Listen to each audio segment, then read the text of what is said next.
Welcome back to The Hollow Voice, my dear. Some episodes were never meant to be seen. Buried deep within the archives of Nickelodeon lies a tape that no one dares to speak of. They called it Squidward's Suicide, a lost episode shrouded in disturbing images, eerie sounds, and something far more sinister. Those who watched it said it changed them, and tonight we open that tape. Squidward's Suicide. I just want to start off by saying if you want an answer at the end, prepare to be disappointed. There just isn't one. I was an intern at Nickelodeon Studios for a year in 2005 for my degree in animation. It wasn't paid, of course. Most internships aren't. But it did have some perks beyond education. To adults, it might not seem like a big one, but most kids at the time would go crazy over it. Now, since I worked directly with the editors and animators, I got to view the new episodes days before they aired. I'll get right to it without giving too many unnecessary details. They had very recently made the SpongeBob movie, and the entire staff was somewhat sapped of creativity, so it took them longer to start up the season. But the delay lasted longer for more upsetting reasons. There was a problem with the Series 4 premiere that set everyone and everything back for several months. Me and two other interns were in the editing room, along with the lead animators and sound editors for the final cut. We received the copy that was supposed to be Fear of a Krabby Patty and gathered around the screen to watch. Now, given that it isn't final yet, animators often put up a mock title card, sort of an inside joke for us, with phony, oftentimes lewd titles, such as How Sex Doesn't Work, instead of Rock-a-Bye Bivalve, when SpongeBob and Patrick adopt a sea scallop. Nothing particularly funny, but work-related chuckles. So when we saw the title card, Squidward's Suicide, we didn't think it more than a morbid joke. One of the interns did a small throat laugh at it. The happy-go-lucky music plays as is normal. The story began with Squidward practicing his clarinet, hitting a few sour notes like normal. We hear SpongeBob laughing outside and Squidward stops, yelling at him to keep it down as he has a concert that night and needs to practice. SpongeBob says okay and goes to see Sandy with Patrick. The Bubbles Splash screen comes up and we see the ending of Squidward's concert. This is when things began to seem off. While playing, a few frames repeat themselves, but the sound doesn't.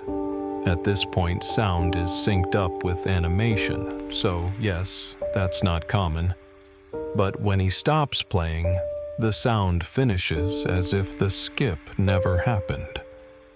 There is slight murmuring in the crowd before they begin to boo him. Not normal cartoon booing that is common in the show, but you could very clearly hear malice in it. Squidward's in full frame and looks visibly afraid. The shot goes to the crowd, with SpongeBob in center frame, and he too is booing, very much unlike him. That isn't the oddest thing, though. What is odd is everyone had hyper-realistic eyes, very detailed. Clearly not shots of real people's eyes, but something a bit more real than CGI. The pupils were red. Some of us looked at each other, obviously confused, but since we weren't the writers, we didn't question its appeal to children yet. The shot goes to Squidward sitting on the edge of his bed, looking very forlorn. The view out of his porthole window is of a night sky, so it isn't very long after the concert. The unsettling part is at this point there is no sound. Literally no sound. Not even the feedback from the speakers in the room. It's as if the speakers were turned off, though their status showed them working perfectly. He just sat there, blinking in this silence for about 30 seconds. Then he started to sob softly. He put his hands, tentacles, over his eyes and cried quietly for a full minute more. All the while, a sound in the background very slowly growing from nothing to barely audible. It sounded like a slight breeze through a forest. The screen slowly begins to zoom in on his face. By slow, I mean it's only noticeable if you look at shots 10 seconds apart side by side. His sobbing gets louder, more full of hurt and anger. The screen then twitches a bit, as if it twists in on itself for a split second, then back to normal. The wind through the trees sound gets slowly louder and more severe, as if a storm is brewing somewhere. The eerie part is this sound, and Squidward's sobbing sounded real, as if the sound wasn't coming from the speakers, but as if the speakers were holes the sound was coming through from the other side. As good as sound as the studio likes to have, they don't purchase the equipment to be that good to produce sound of that quality. Below the sound of the wind and sobbing, very faint, something sounded like laughing. It came at odd intervals and never lasted more than a second, so you had a hard time pinning it. We watched this show twice, so pardon me if things sound too specific, but I've had time to think about them. After 30 seconds of this, the screen blurred and twitched violently, and something flashed over the screen as if a single frame was replaced. The lead animation editor paused and rewound frame by frame. What we saw was horrible. It was a still photo of a dead child. He couldn't have been more than 6. The face was mangled and bloodied, one eye dangling over his upturned face, popped. He was naked, down to his underwear, his stomach crudely cut open and his entrails laying beside him. He was laying on some pavement that was probably a road.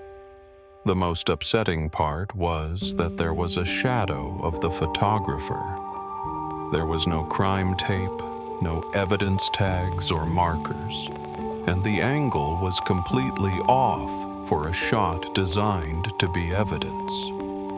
It would seem the photographer was the person responsible for the child's death.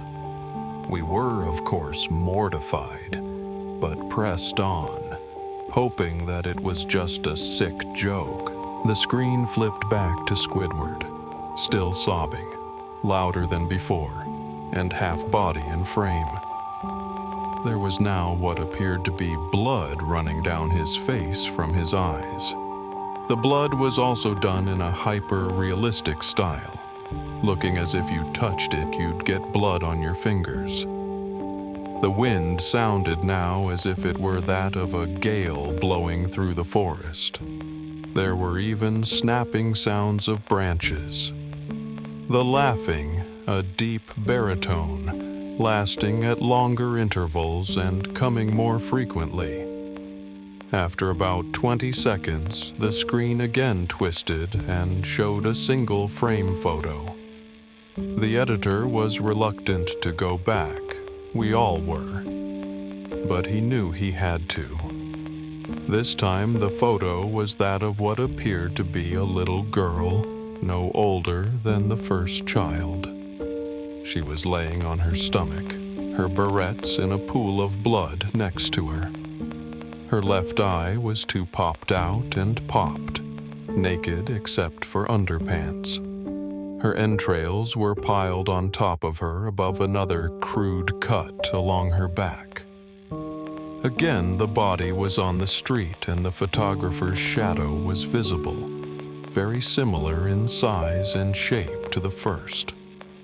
I had to choke back vomit, and one intern, the only female in the room, ran out. The show resumed. About 5 seconds after this second photo played, Squidward went silent, as did all sound, like it was when this scene started. He put his tentacles down, and his eyes were now done in hyper-realism like the others were in the beginning of this episode. They were bleeding, bloodshot, and pulsating. He just stared at the screen, as if watching the viewer. After about 10 seconds, he started sobbing, this time not covering his eyes. The sound was piercing and loud, and most fear-inducing of all is his sobbing was mixed with screams. Tears and blood were dripping down his face at a heavy rate. The wind sound came back, and so did the deep-voiced laughing, and this time the still photo lasted for a good 5 frames. The animator was able to stop it on the 4th and backed up. This time the photo was of a boy about the same age, but this time the scene was different. The entrails were just being pulled out from a stomach wound by a large hand.